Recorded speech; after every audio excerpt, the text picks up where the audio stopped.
Welcome back to the channel. I hope you're all keeping well. This is another edition of Spurs in the Media, where I began through all of today's newspapers, looking at all of the articles from today's national press. Tamworth 0, Tottenham Hotspur 3 in the FA Cup third round. We will now face Aston Villa away in the fourth round. If you're watching this on YouTube, please do hit the subscribe button, like, share and comment below. And if you're listening to this on an audio platform, please do hit the follow button and leave a review if you can.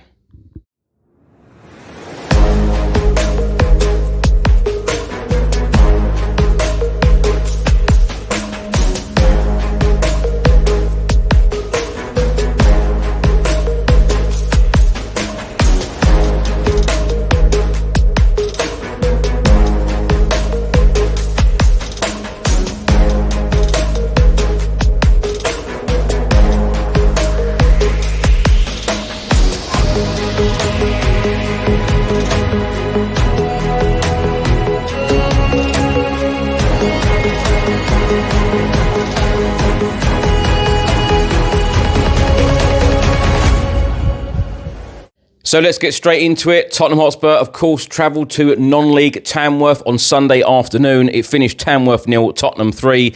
We're going to start with a report from the Daily Telegraph today, and the main heading states FA robs Tamworth of a deserved replay. It then goes on to say, in the end, it was comfortable. Tottenham Hotspur beat Tamworth 3-0, ultimately in extra time, fitness, stamina and Premier League playing resources did the business over the National League part-timers. In this report, it says all that matters, their manager Ange Postecoglou pointed out, as he did in his post-match media duties in the corner of the Tamworth pitch, is that Tottenham are through to the fourth round. Now, Andy Peakes, the Tamworth boss, he said, I asked my players to give everything and they did that. I'm so proud of them. I hope that they will remember this day. Now a report from the Sun newspaper, and it's got this picture here of Ange Postecoglou and Tamworth boss Andy Peakes, and it says Ange put in a stew by lambs. Tamworth's heroes were heartbroken after an unbelievable 90 minutes put the non-league part-timers on the brink of FA Cup history. Also, a double-page spread from today's Sun newspaper, and it says here, inches from glory, Spurs relief as replays canned. It was the biggest day in the history of Tamworth Football Club, and the 3,000 plus fans crammed into the non-league side's Lamb Ground were left wanting more. Now, the match stats, shots, Tamworth had 13 to Tottenham 17. Shots on targets, Tamworth had 2 to Tottenham 7. Possession, Tamworth had 23% to Tottenham 77%. Passes, Tamworth 238 to Tottenham's 803. Completed passes, Tamworth 132 to Tottenham's 684. Touches in the opposition box, Tamworth 18 to Tottenham's 65. Corners, Tamworth had 6 to Tottenham's 11. Fouls conceded, Tamworth 15, Tottenham 12. And yellow cards, Tamworth 4, Tottenham 2. Now a report from the Daily Express, it says here, Tamworth are no lambs to the slaughter and happy to take long way, and non-leaguers give Spurs the fright of their lives. Now the player ratings today from the Daily Express, Kinski they've given an 8, Poro a 6, Dragushin a 7, Sub Spence a 6, Gray a 6, Regulon a 6, Saar a 5, Sub Bergval a 6 out of 10, Basuma an 8, Madison a 7, Johnson a 7, Timo Werner a 5, and Mikey Moore a 6, Sub Solanke a 6 out of 10. Now the player ratings today from the Times newspaper, they have given Kinski a 7, Pedro Porro only a 4 out of 10. Dragushin only a 4 as well. Archie Gray a 7, Regulon a 4, Pape Matar 3 out of 10. Basuma a 6, Madison a 7, Brennan Johnson a 5, Timo Werner a 2. I have never, ever, in the history of doing these Spurs in the Media videos, I've never seen a player rating 2 out of 10, and Timo Werner is the first player to do so. From the Times newspaper, they have given Mikey Moore a 6.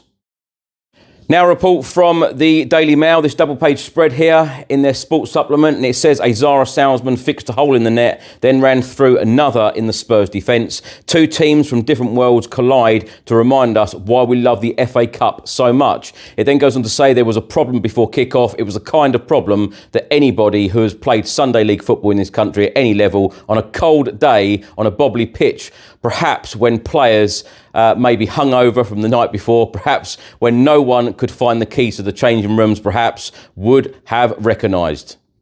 The player ratings from the Daily Mail today: Kinski a 6.5, Poro a 6, Dragushin a 6.5, Sub Spence a 6, Gray a 7, Regulon a 6, Sar a 6, Sub Bergval a 6.5.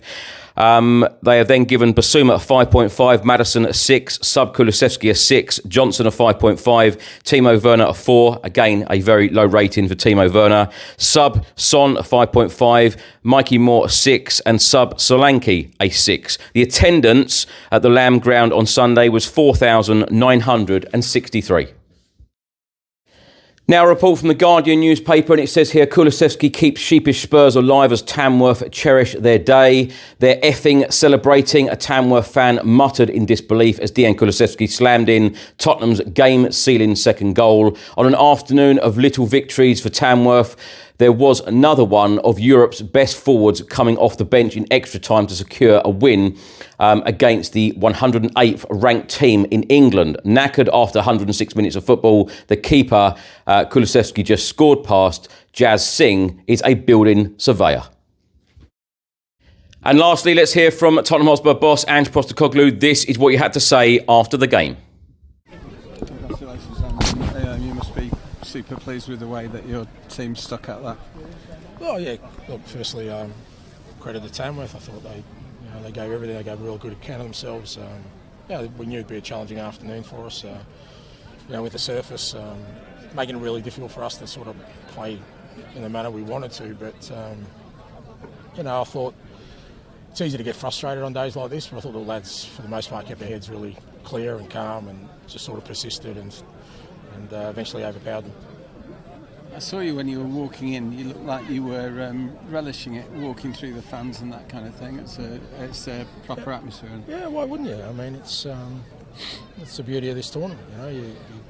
I'm sure all of Tamworth will remember the day, and as they should, because their team did really well, and we remember it too, because it's a unique experience for us in terms of the kind of challenge we had today. And I enjoyed it, mate. It was a good day.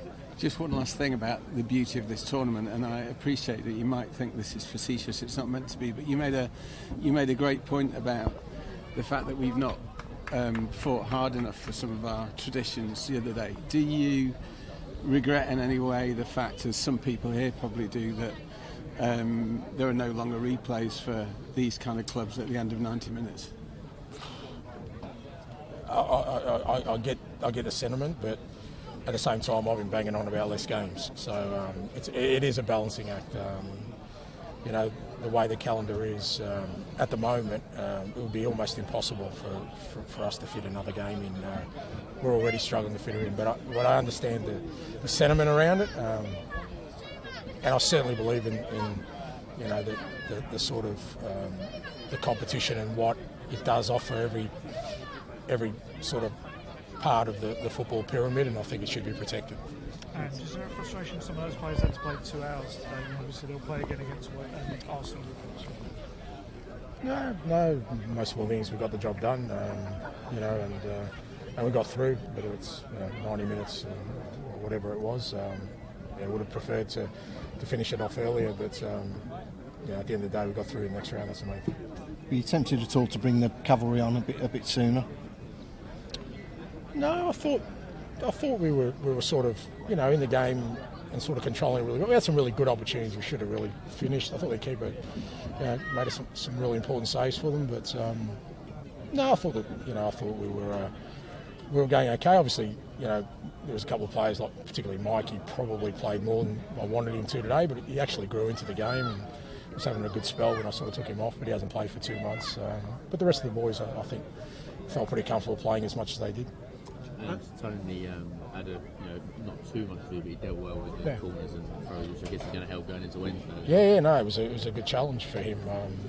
That's one of the unique things about Tamworth. Every time they kind of get into your half, the ball gets in the box, because if it's a throw-in or a free kick, that's where it ends up, and you have to defend in your box. It doesn't matter. It doesn't matter how well you try and keep them away. When they can throw it from literally the halfway line. And I thought Tony and all the lads handled that really well, because obviously it's always a bit of a lottery when he comes in, particularly you know, the way they launch it, and yeah, it was good for Tony to get through that. And you just mentioned Mikey. How good was it to have him back in the team? Yeah, brilliant. Great to get him some game time, and you know, I think he's sort of itching to get back as well. He's obviously missed a fair bit of football, and yeah, it just adds another sort of attacking threat to us. And I'm sure after today he'll feel a lot better. Like I said, I think he was a bit rusty at the start, but he definitely grew into the game. Okay, thank you guys. Cheers. Thanks, guys. Thanks for watching and thanks for listening. I hope you enjoyed it. If you're watching this on YouTube, please do hit that subscribe button, like, share and comment below. And if you're listening to this on an audio platform, please do hit the follow button and leave a review if you can. Have a great week, everyone. I'll see you on the next one. Come on, you Spurs.